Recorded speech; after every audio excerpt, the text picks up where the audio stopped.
Kelima remaja kuliahan, berniat ingin melakukan perjalanan ke Madison County, desa terpencil, untuk mewawancarai penulis buku tentang pembunuhan mengerikan yang terjadi di sana beberapa tahun yang lalu. Di perjalanan Jenna bertanya tentang pembunuhan yang terjadi di desa itu. Belum sempat James menjawab, tiba-tiba Kyle menyuruh James berhentikan mobilnya, karena dia ingin muntah.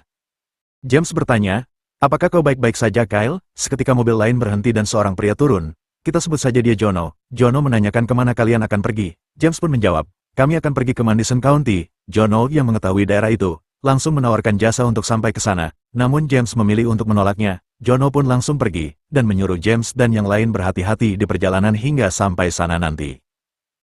Mereka langsung melanjutkan perjalanannya.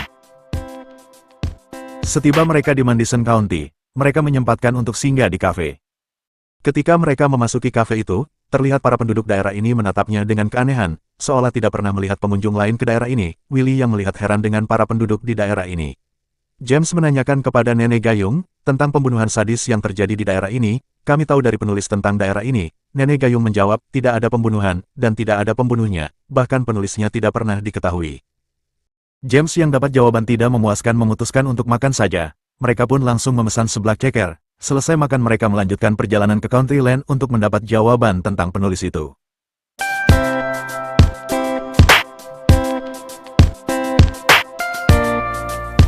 Tiba mereka di Countryland, rumah Damien Evil terlihat sangat sepi. Karena pagar terkunci mereka memutuskan untuk memanjat pagar itu. Mereka menuju rumah itu, namun terlihat rumah Damien Evil dikunci dan tidak terlihat orang satupun di sana. Mereka mengeceknya hingga ke belakang rumahnya, hingga mereka memutuskan untuk beristirahat di depan rumah.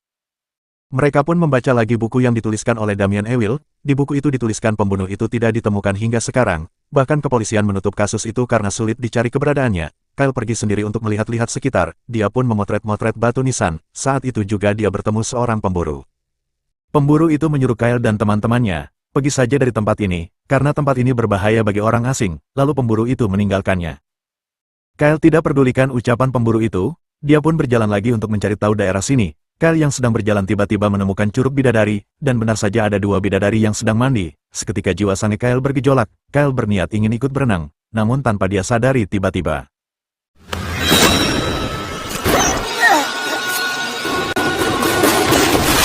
Ternyata para bidadari itu hanya pancingan, agar psikopat Bagong dapat membunuhnya. Beralih ke Will yang sedang kencing, tanpa dia sadari ada psikopat Bagong di belakangnya dan langsung menyerang Will. Beruntung Will cepat menghindar hingga stick baseball itu hanya mengenai pohon hingga patah. Will menyerang balik, namun psikopat itu berhasil menjatuhkan Will, dan Will pun harus tewas ditusuk mulutnya hingga nembus. Nick melihat calon imamnya dibunuh, langsung menjerit. Psikopat itu melihatnya dan Nick kabur seedan-edannya. Psikopat itu mengejarnya, hingga Nick bertemu dengan Jenna di jalan. Nick menceritakan bahwa Will telah dibunuh oleh pria bertopeng, dan pria itu sedang menuju ke sini. Jenna langsung membawa Nick pergi. Tanpa dia sadari psikopat Bagong itu sudah di belakangnya, dan langsung membacok mereka. Beruntung mereka dapat menghindar hingga mereka lari ke dalam ruyuk dan bersembunyi di balik pohon. Psikopat itu mencarinya karena persembunyian mereka tidak terlalu sulit. Akhirnya Nick pun diketahui psikopat Bagong itu, saat dia mendekati Nick. Jenna yang melihat langsung mengalihkan pandangan psikopat Bagong, hingga psikopat Bagong itu mengejar Jenna. Saking takutnya Jenna sampai terjatuh, Jenna pun bangkit, dan menemukan palu Thor. Dia pun berniat adu mekanik, dan Jenna menyerangnya, hingga psikopat Bagong itu pingsan. Namun saat Jenna ingin membunuhnya, psikopat Bagong itu bangkit dan menyeleding ala Asnawawi Mangku Alam, hingga Jenna cedera, dan psikopat Bagong itu langsung membunuh Jenna.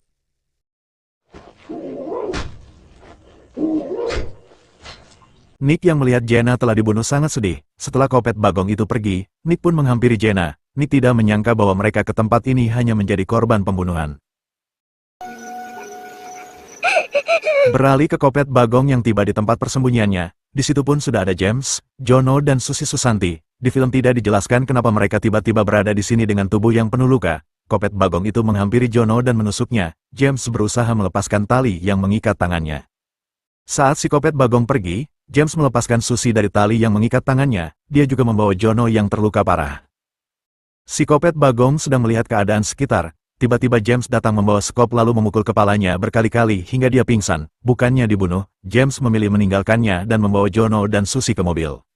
James dan Susi menaruh Jono di belakang. Dia pun bergegas pergi. Karena panik mobil pun susah menyala. Dan saat itu Susi melihat psikopat Bagong yang tersadar. Susi pun menyuruh James cepat pergi. Seketika mobil itu nyala mereka pun langsung tancap gas. Dan psikopat Bagong berlari mengejarnya.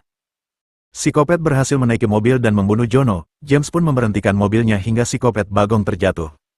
James turun, psikopat itu langsung berniat adu mekanik. Menggunakan pisau dia pun langsung menyerang James, hingga James hampir saja terbunuh. Beruntung Susi datang membawa skop dan langsung memukul kepala si Bagong hingga dia mengalami migrain ekstrim, dan mereka pun berhasil pergi dari tempat mengerikan itu. Tamat, Bagong yang sangat mengendingkan. Jika kalian suka dengan video ini, silakan like, komen, subscribe. Semoga kalian selalu sehat dan dimudahkan milik rezekinya. Mohon maaf jika ada salah-salah kata dalam pembahasan. Sekian dari saya, terima kasih.